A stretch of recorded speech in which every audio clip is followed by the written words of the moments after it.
so the same time the PM Power Sports no and so at me at the Bugatti by Midi at the Sheikh Dawood Suleiman from Sport Professor. Yes, sorry, news at 12 now. And I said news at 4. Hey, upness. Yamre.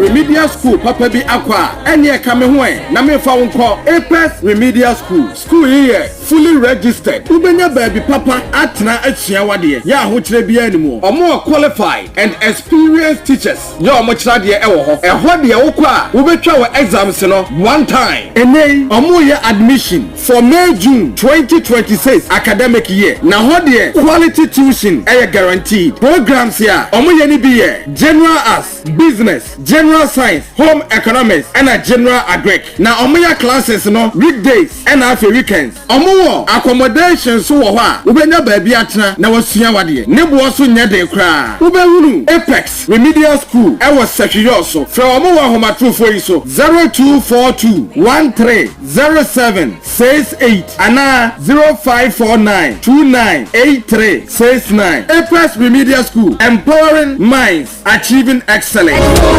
When you speak life. Adia Akan say, "One namfofo ahia. Na yaka asem a esre na wontimi nsiribi. Saa asem ya bi neto. Ebra na me se, aye yellowish color bi a onhu nani so kra yi. Me the toothpaste ahodo a wodua se nya atwi me se. Na me se entimi nya fita se de me pe no. Ko system adamfo bi a kire me. Active Point Dental Clinic. Na bra me duru ha na me hu se me haw no to nyina atwa. Do hwere ba ko pentem. Me se na aye fita yi. Se metimi sere e wo ba bi a mekobia. Obi bia nso wo medical condition bia amana nya yellow teeth, brown teeth and green teeth no. Active Point Dental Clinic. Ewo hu nimdia won betimi ama o se no asan ye fitaa biem. Wo mo san wo teeth whitening home kit and a medicated foam toothpaste, teeth whitening pen and betimi dia mo wakofie na wakoto aso use hwehwe Active Point Dental Clinic. Awo danyame omo be Ultimate FM nchen ho a Obuase Dunkwa Junction 9 miles kwa no so Sunyane OA bus terminal Omni Cocoa House dinche animu Search Genese GPRTU market ho Shell filling station inside and afre 032239680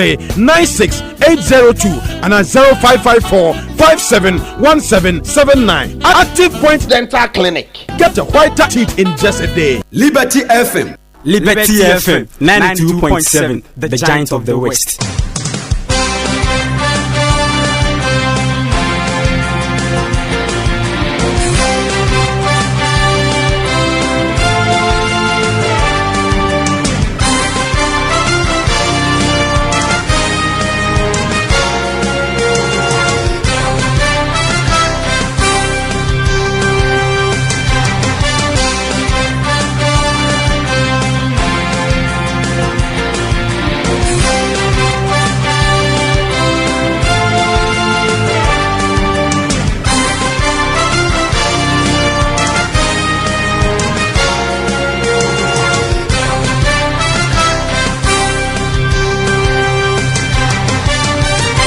Opepa bosome ne da ye to so edu emienu fiempim yenu ene adunu enum ensiemu a fiempim yenu ne adunu nsia we de beka akopem se besesa yawe magana ade sie nyina jo liberty ya do kunu yenu na chiri po enson kasa fidie so ena wasogusi ya wutie bra wi aduru ensama wodo ya asamufu ada romanda dwada yi wasam di amayen se kenkan nyina emfama wo no ne bre ena awie aduru se kenkan ede ema wo ne ye kai wo se Kasi boy enam liberty adokunu mienu na chi ponson kasa fidie so a uko Facebook ay my liberty FM baby bia TikTok ne keka nyina wo de bo my liberty FM ye dam so ko beja bia hwe na wakenkan de kama enso e de amay bo modern wadwentre enso faguo ma yesebre pam no ye kenkan nyina enso emfa emawo ne ye ka wo se ena nwumre enkonjasie ya yasie no ayensama wuro pi en ye de ban ye di kan de tie bi ya wo betie no emu ebi ene se Marasha begwani ojema de hye no mo se hwi yo so abato mpesua so owura afo kofi bente e de atu edwase eba ne kuayo a nani ku ho pa ye ne saso ntino wode nhye bebre na ene de ba kuayo emu na afuto akwa magana fo nyina se ye kasai ohwe se ne mframa no esi bo na mframa no aye ano aye nwunu no a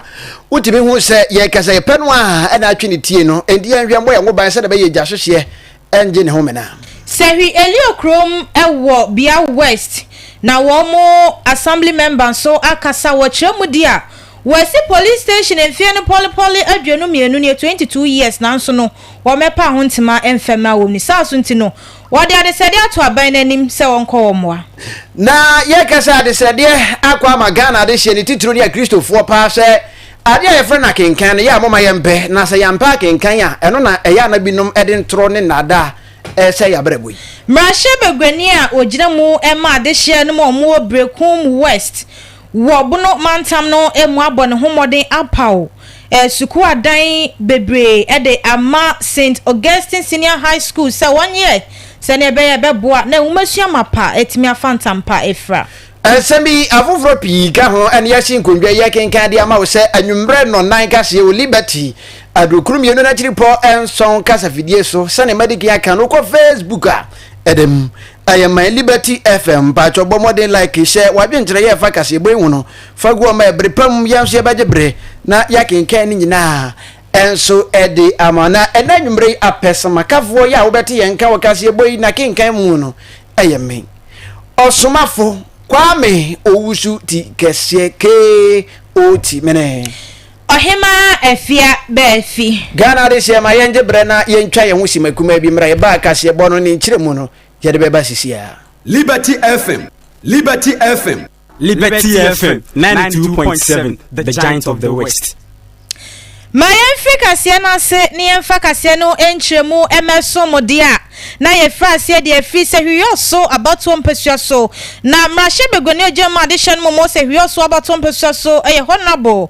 afo Kofi Bente nene wakasa wode etu edwa se free se woto aba wa fimpimienu ene aduonu enan mu na woje no etu mu ewo ni pesua so ha wono ankasa timi hu se nipa bebre na ena agina tum na so ade ba ko a obeka ede akyeremfo nyina ene se wo mu wo homodin ase niema hudu a wayo ene ne a wo beyo ene ne a waya kwakodu ne ne afe na ode ne nsa besom nyina ena wonhwe na wonka ho asem wo ka kosi se wasi se ba ne kuayo enwuma ho a nani age ho pa yie wo ka oka kuayo ho adwuma na chese nani age ho pa eba kuayo de a onfe ndi agro esan se so no benya ho ode na watimi ene ne manfo akasa age se wanya aduane adi ne senti dada wakase ekuafo anko amma wo buada ne saso ntino ode atodwa se wabra woto aba na woyi no ewie ye no ne first 6 months na eda nanim na obone homodia ene ne wona wodua motimu nyina da no ope fertilizers edema wo mu phase 1 ene phase 2 nyina se ne be ye beboa na wo mu kua na wo yo no bibia timi atoto na akwan so ede ama wo mu wabra wakasa na odne no mu nsem atu edwanom yenkwe ni yenkotie honorable Afu Bente Kofi Embra Muse achia tumpa ndime mekoso aka sasa nemu mwana die mewo die makodro die bu die mayo die kusuyo na bo mpesa sa dwuma die bu mo de shemesa metumi aye look at it seriously di sanse mo we etuma the incident so ya got to and overwhelming support because for the asthma say man ko kasa measure we na ultimi agide dia and tell na me nka ka tro se the mebre ewo nyina ya kwanya wo mo dia mame ne so fa so nyina so we say the pass serious na so yembe kakra ko ya mapria se de bebe serious because for yemi ba so you got to me de no buye ni papia ni pa de ku ade na ku ade na re so mo aduane edi ni pa so he ya munye hia de no de din ka pa e fe no basic needs de din ka ene food edala isa se when the dia won to me enye ni pedua ebio enti ku ya wo mo aduam edi nkomo ku afo. That's what you said. We did me first 6 months now. On 2 occasions, phase 1, phase 2, fertilizer for rice farmers. You can't be back on Jama. Never be free. You can pray. You never see kind of toy. You can pray. You will apply. And I'm the wa mananso ho a wasan fasa kwanya iso ede atu edwase Ubepie mu ewa toye atifido mantama nyankopon ambo ya bro. Wa maye asase a nodode ewo so yedua bibia wo so a eyeyie. Esanse kuyayo etimi aboa nkrofo bebre edi nipa bebre na akwa echire. Ni sent ono de debi okasa bia obekasa na fe wa pre edi ama akuafo. Wo se enchekra oba bepa oil palm plantation ehu entima eno no eye abe ene eba bedua ewo ye mansini emu eno ne beboa pa ye na fe ede empuntunyuma mabuno so etimi enya bi ayo eno so de nsem sei eka ho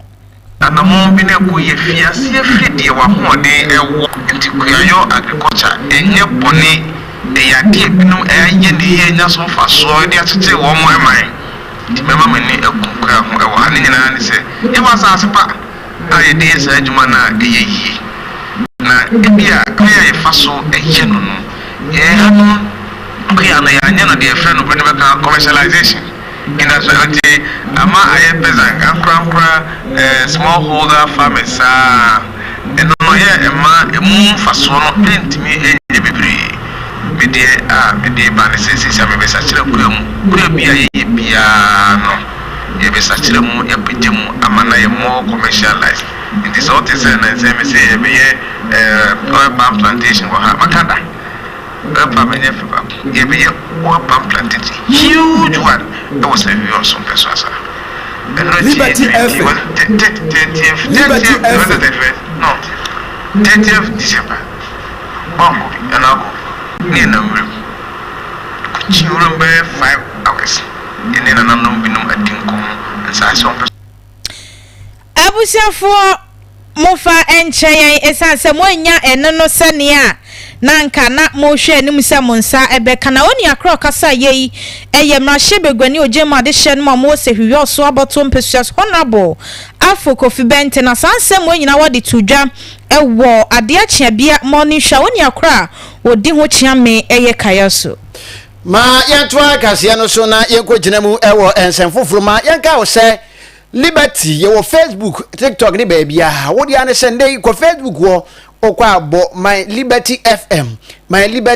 like say wadwentre ye fakase ye boyun no fagu ma ebrepam ye bejebre na fe yakenkan ni nyina enso edi amaho ma yanto akase ye bono so na ye to akase ye bono so na ye da so agina mu ewo atoye tifi mantam ye mu na atoye atifi mantam ye gina mu yi yemfa ye ni enchire mu ewo tenfofrom na yengem se ene ye kase no eye nyina ye nimsem se yetimi hu se hu se wiem sachra ye abanam so amane utimi se babia keka konepe ya na ye wuramu ewo mu se ensuo ba kom yeru bi totode na so nyina mu no epebre emu na ye sie na edru sabre so na enwa konya se ye da ye wo so se de be ya eja edmi emfa ye emmo so ko basa nso be ha adwene eja boa na so edru ba bi nso a ese ajapade awodo do ha enam so emopeni ya toye TV mantem mu no ono ene regional safety officer no no kuya sanso yes hwiyo municipal commander edi Ghana fire service eye DO2 Joseph Amiye yana na abonkomo na enkomobo ya yana no ebo ye nam so ma ye rei akasa de futuo de amade hye nyina se sabre ya ye wobu ye bre ya eye se timemfo nyina no ye ma ye ni da ho na se ye ma ye ni adawa ekwan ya fa so edi eja edi juma ewo se nya ye papa enu achi so no wakasa de afa kwan ya fa so esiesie ye ndam ni niema obehwe na niema wesia na gas cylinder eben o so ne obe wan se pa na asom ekobasa ebe ha dwene ye papa enti na nsen wiase no se ne wo to ade ya wo to ne se daate we boa na wato ade se daate emo na chena ko eja etomu a ede hawa ba enti wasra de se se jama modi bia se be koswa atu na mompa ya enkofa ojasisi bia enfama na wakasa afa anyinam kanea na ehun dwumadie nso se ne niema wodo ya ye de anyinam kanea na eye no so no yenhwe na ye mmoho ban na enkofa oye ne ni atoyere nchen bia ema yentie ye wrai afutu sambre wo mi mo se weda na asasa ambre no mframa bebre ewo ewio te basa na nyama wonte ma moisture wo nyama mu a se bibi so ade ma ebeche sa na etumi ahye no sa nyama ni na moisture na dry up te basa ade anke ntumi hye kura betumi ade ewia no so wo mti temperature so ekoha eti ye be stress na ye pack ye nyama wo ye warehouse sa na ye sisi ye housekeeping no ese ye hwe boss nya wo de beto wo ro be na mframa so wo bebre ebu akwa na gas eso mframa tumi bo na secretary bi be na so na akọ spread it sambi be say wo ya ade agina soja gina ho wo ye duane agina ho empepe bi o de ade sisu a say beans na wakọhye de be akọhwe TV be ya na ne wi afi say beans no na ni so beto baba na akọye jakese the electrical systems ni a broken socket ni access any na say you replace no na ye kofu mu so a say make sure say ye mfa ija enkono aduane wo be kofu ma no aduane no wo fie na fa aduane no kofu na wo soja wofu na wuwie no wandum ni na mframa ba adikogu obi koko ase adija so ebeba yenu anma moya cheche ni ammo amoshi bidie ni so ambe ya ade a ebidie de bisa wo hia yesa wo because mframa born to be born akoyi ijani bi akogu obi koko ase na bola juice ambe ya penya ma hihye ya prakakra pe na adija ede atum udija tuma gina ho na sansuo fase ho na kwasi bro ina ka sembi opoto ka sem wase prevention is better than cure enti ewiase ayewe se woda ho so no ehia ye papa enti opani akasa acha de hye se nke betumi kura no a anka wo ye mfiefie awoduomu wo ye nnwumaku awoduomu ba bibia ye wo ya yete no ye momodern se fire extinguisher ye benya bi wo ho esanse eno mbom na wo nsaka sempo eja bi to na woto nsafro odum ja nnwumaku na omunya nduru won no mpo no wa obetimi asoso anu kakra kopem se wonom beba ekoba sa ebeboa ma ajapade se eja ese ase de afiri ho no yatumi aboa atuza de nase eno nso wo ma yentie se de ye wrai ni nkasa yi mu no oti akiremu ede efae. Number 2 for so say ebianya fire extinguisher one say nimpa safety should be very paramount and safety is a collective responsibility. Say car na wo ho no ijana akosoro no ofra ebeba but the initial stage na ijana starting ade na wo so ye say we extinguisher anko be extinguisher no de adum anko no ofra na ye ba bo aba so we to be take steps at the initial liberty na ye de sa aguyen take nyimpa bre ya na ijana so nyini ana ede enyini tebesre wo facility wo store wo fie baby bia wo yeduane baby bia wo electricity baby bia wo source of energy o use bia eso nya fire extinguisher at the ball ho by municipality mamaka say in the year 2024 enya 48 fires na 2025 year etwam ya enya 21 na chese there was more than 100% reduction eja esote na ni nya ye hihye bebre so a say ye education ye ko churches sisi anu krampo ye nemu inspection patrol safety audit sa nyamantu but ija sisi was kakra a domestic ija to efifi for institutional fires ne a company fire commercial fires in your sortie ija to drum sortie but domestic ne to fi no ekosoro which say still say if you bambo no yakoso ye hu adwuma ti se mu hu ese beba inspection wo fie ye beba ma be yen chekere ye be fere Jehovah Witness approach ye beba ye ma be yen chekere ama mo so ma hu senti a ese ye boy ho bambo na ya tija no so eja to efifie na ne krakra mu DO2 Joseph Amiye wo ne kasa ye mu no wo de adesede pa ade to adehye nyina anim na adesede ya wo de to adehye nyina anim se ye boy ho modern se je be koso aboa se de be ya oja hwirehwire ya etime eto ese japade no ye gina ye betimi aboa atu ase sanse eja wo we no eboa o na nso kwan bi so no esan so se ade papa. Oh, say near Japan 60% a carelessness and negligence is a major cause, and until you educate them to move from their carelessness, they may not even know send your Edijabe the Beba. Usually duties of as a fire service is to sensitize the individual in the prevention of fire. I said this, I said they be sensitized. There are 3 things to achieve that change. I say a teacher persuade the ourselves at their way to the Jaba, so that can lead to a change in behavior. When there's a change in behavior, there'll be a reduction in outbreaks of fires. Or dry season, although Subako and Yanubi Echum, and then chess rainy season asset. A young cool around this time and Casabe Cordo and Amekoshi because 2 food. No, but yet, over she a fool, so make sure I will create fire belt. Over the dog, but powerful now, more so much Tibuku, Namugusu, a young powerful now, I'm a JB, and to me, and then a phone 1 pound a jane by Musa na a diko. No, so kitchen away your phone na your friend fire break. They be to no qua or 2 so ten Katurabia, no Janan Casano, a brana sewa. South Union be she a quachechi a journey near a dear womb. Tis also no, yes, some more shoes you know. Person which are general coffee drana to Diana would opening na to hwi su no akotutu ndate na acheche adwene na so bad practice ye hu wa and so ye be me volunteers na ache DO2 Joseph Amihian yete ne nka se wode ensema to dwai wono na wo ba Atoya TV mantamu na kwogina mu odumja adwumakuo no mu a we Western North Regional Safety Officer ono kro ya ha ana sahwiyoso municipality no oye fire commander ono ana wote ne Assembly member Ojema de Shen Momo Sehwieli Okrom ewo Bia West Mansino emu Atoya Tifido Mantam Nidino eye Honorable Louis Afo na wakasa dia to edwase efi se womo efa benwei etna womo etoso na wokọ nananom enim ene womo kokasa ye bisa womo se ono ankasa fi so hu police station na ewo mo ho no jese gina wa che nipa bia nso ni ma oye adwuma wo ho ni saso nto mo bopini nanane ne na kasa ye na eso edi betu jase police station do mo sie wie nanso omunyenye opanyimu bia obedi enim na afi wa pa ho ntema edi ama de hyenom enom na ho na abu nkasa ye mu no na wode etu edwase wa ye na afam die biara na wo kasika o mo ahwere ewo sa police station ho a wo yem kra be hyew ne saso nto afa akwanye iso ede ato empanyifo enim se ne be ye be kwakodu mampanyi enim no ma wa pa ho ntema edi ama wo mo sanse wo so bapia mu ewo ni mpasua so ho a etutura sem awudinsem ene krono cocaine nom enubone nom bebre ene ekoso wo ho nanso wonye tiafo ntino ne ekoso a ne se ne ekoso ne saso nto afasa kwaye so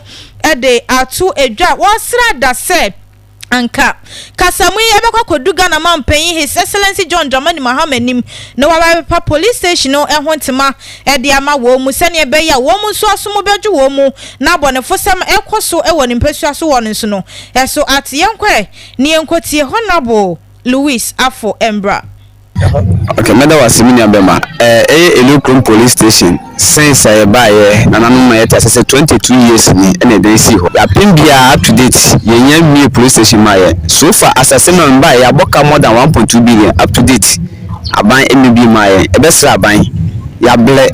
krono ekoso nkura atwa kuro de ho hia bebre because of police station ni hanti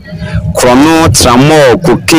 wi ene ekoso kuro de ebesra aban se omla ni bi police station maye na yeso ye hontoye because my ble as assemblyman and amubi o se me to be a police commander DC MPs baby o se me kubia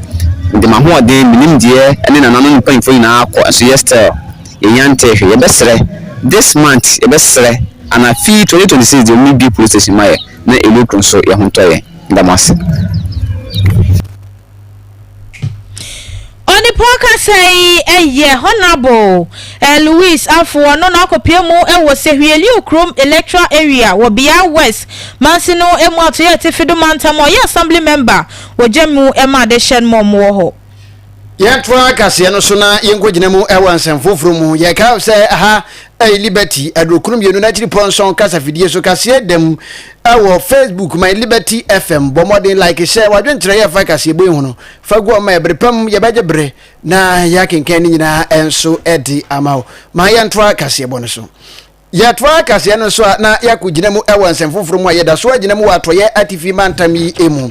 na openipa ya sende yi oba atoye atifi mantam na kugina mu ewo memenida akwanhwefo wonjumadi ni wonhyehye ye mu a ono ene otutire ni ana president ya wada Western North Ghana Conference of SDA asafo no emu aye Pastor Joseph Akamyeza ono ena nei wakasade ensem atudwa ensem asof pani eka nyina ene se ena dai odi ade se de sonko eto akristofo ne ade hye ye wo my Ghana nyina anim se ewia sempani abube bi de atwose ye nkote aduromra no eno ane haban se ye nyina ye akristofo ya ye hwe anim se gibenyo twedi ampo nyankopon ni twa adwumanum na vida sedati bia no pie wana hini enimu a ya nyira nemum ye benya mu chefa no enwa ko nya se ye yagidifo ye be ma kenkan enso ahia ye yie papa osofu pani etrem se nanse mu no se wo hwe omanmu aye namu a agidifo dodo no a ya yira firi ndi atworo kronkro no akande ato pefe ada na di edi akire ende se ebinom ede anwa edware na binom ene na moa egita ma de hwe from the borobron apai bron sam batiko ne yakika ho nyina no timi ho se ene ma wodo ya ade hye dodo no ano enam adifo bi ade yo ya wonom eye mu ne nyina ne se ya gidifo no ankasa no se gidi ni efa tworo kronkron na wakan no onkan enwoma wodo fa efa Kristo som ho no onkan na so benedict sanse mi nyina tu dwa wa Abraham na opa enwoma ya enam no ane so ede aba ya watu din say the church as a hospital, understanding the mission of the church. Ya opa wontuma ewo asanwen so SDA asafo ya ewo ho na no ene nam so ema of bedi ede adesede ya etisi ede ma adesi nyina semifa akwanya so na book launch ya se tu a Christopher fo se mama yempe akenkan ne edesua therefore say for lack of knowledge my people perish. So for no nipa dodo na me sofo say me elder say me bishop say what does the Bible say? Enu ti yensua de ne yenkenkan ti obi kurase kan kutwitwa na tamfo aso dem bi ebotu aso dem ebi kura praye prepra aso dem so opra na tamfo ebi kura esuwisa moko ne hwentia pepretua wa tamfo. All these are lack of knowledge and nipani. And me can say a Christopher we should go back to the Bible. Yensua radiasem. Yensua radiasem no. No betimi aboya mayehuno de radika a guide ye. Yensua dia ampa lack of knowledge be maye so many things are tafra eye foolish in the sight of God. Why? Because a Christian wakodi me impaibo Bible say they overcame him by the lamb, blood of the lamb. Ti ye nyame moja no na ye ne bedin konim. But ene ye tutuo ye bompa ye mesanyo ma eye unbiblical. Fidie so akase ensure radiasa na sofu penny ekasa no na wori adese de biu henso etudwa na ne nsam ya oka ene se empani se ensa enya adwuma ni kwan se didie no kra de tworo no ne kan ye oka de chemba bunu ye wo my Ghana se 2026 na ye nyina ebo ho mpa ye ne otwedi ampo nyame wani ya fufi wani ye wani abro wabo mode aboa ye abjetimi awurim na mom kwamsa awodo betimi abawa ko betimi abompa ye fira no pakosi anwumre na nso se wanya adwumaden ampa ye bontimi fa aduane mehye wanum ne beba ne se kom ne bede kom so de wa owodi akire ba enti oka kira de hye ne mabunu se ye momodi ye papa se ye be ma adwumaden atimi abaya fam na enu achi no ye de mpa ebo aka ho na saa ne mamienu etimi ka bom de a ana kunimdie no ehwo de ma ye na wo ye ba ko na wanye ba ko de a emfa. And it may fall so now a woman, the church as a hospital, any other Christian book, and the Bible, the foundation of our Christian life. No, yes, you know, no boy, me who kwanya ye be fast so ni afo fratina abo ye mbra we nyame sumo. Afi so man Ghana, uto amede ma matie for any say, o ma ye nya adwumaden. Ashafi anfe afinase fa bibi si we ni so na ye adwumaden. Na ma wabusuo ho hia. Na wo ye adwumaden na wo ma wabusuo ho hia titiriw. Mema ne ma Kambo me ya maya the best education. So idea no be share man vocational training. No be boa ma ye ni ebusua kwa nim ye de ye. Na me kan say ya nya adwumaden na ye bompa ye nko say ye besi ye di ya. Biblically me kan say be hia. The Bible say and say nya adwuma no o say ni permanent di e che say ehia no no. The Christopher mpaibo na ye de asore no ye de. Na so Bible say there is time for everything. Wo bra ye bompa ye bra ye dua bi bra ye gugu bi bra ye nyamdwuma ye bi na wo balance no wo from nyamso from obedi nkonim na abrabo from so be ko wanimu ene ya woti ye ayopenipa ya woye president ya woda Western of Ghana Conference of SDA asafo emu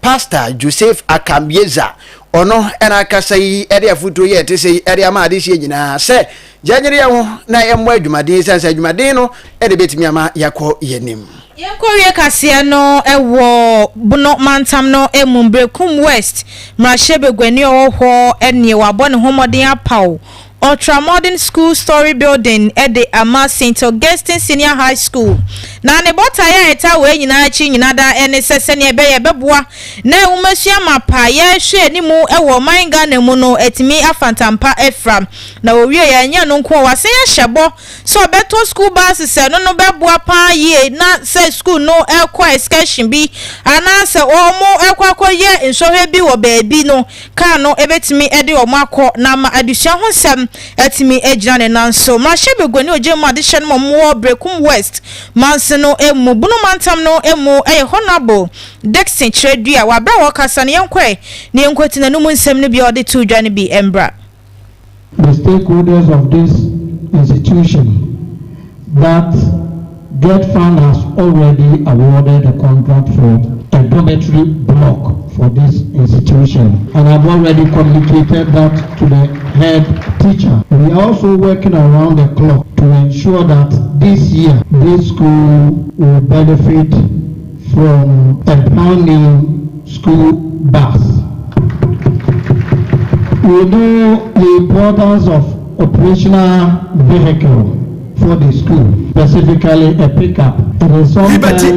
disheartening to see the headmaster traveling to Accra, Sunyane in public transport on official assignment. So on top of the bus, plans are also far advanced to get a vehicle, a pickup vehicle as an operational vehicle for the institution. Madam, this school is destined to be one of the best, looking at their past records and the SHS exam. Now amananso wa wasia fasa kwan iso abo akyerɛkyerɛfo aba so pan ye wama ho fama ene benkromo ene woma daje ye wotimi sei won kwada ho wafa so atu wondi se womo contributors to academic excellence and also no or the same say etudra.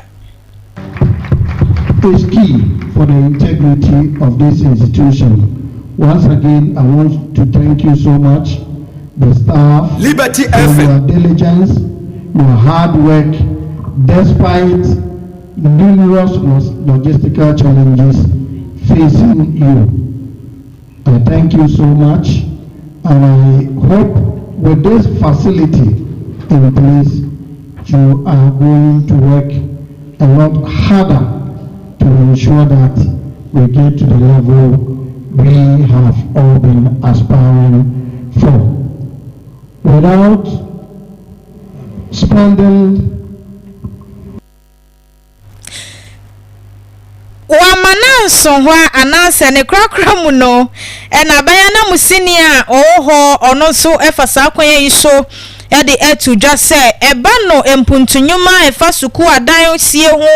ene ne kan ho ne de wabo ho modin pa yi a efi afi etwa mu kwei afimpi mienu ne aduonu enum yi mu e de besi afimpi mienu ne aduonu ensie mu ne a woyo wawie ene contract fo egu so obo ho modin asento asafin kwawie ye no na wapa ho ntema e de ama disuafo eno ne beboa na abo adisua ho e ban na masuku nkwada no so atimi akọ wonanim.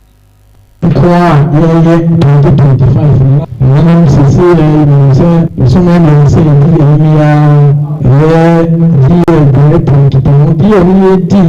Liberty FM dan atitia pansam Brekum West 3-minute classroom enachino ebesan automobile DHS automobile 6-minute classroom amankoko so contract no so de pa so so so edina contract no de over de say eduma kese e futenta KG Blanco ECO eliminate 2025 project 2020 on pautin in Kane eya bayana musinia ojema de hye no mo Brekum West manse no emu wabuno mantam no emu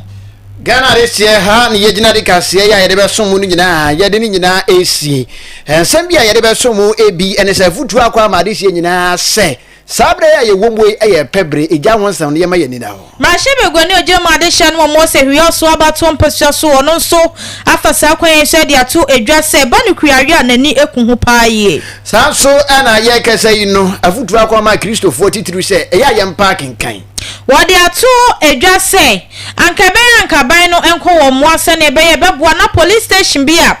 ejina mo ache di mfie no be ye aduonu mienu no watimi apa ho ntema de ama de hye no mo se hwi eliokrom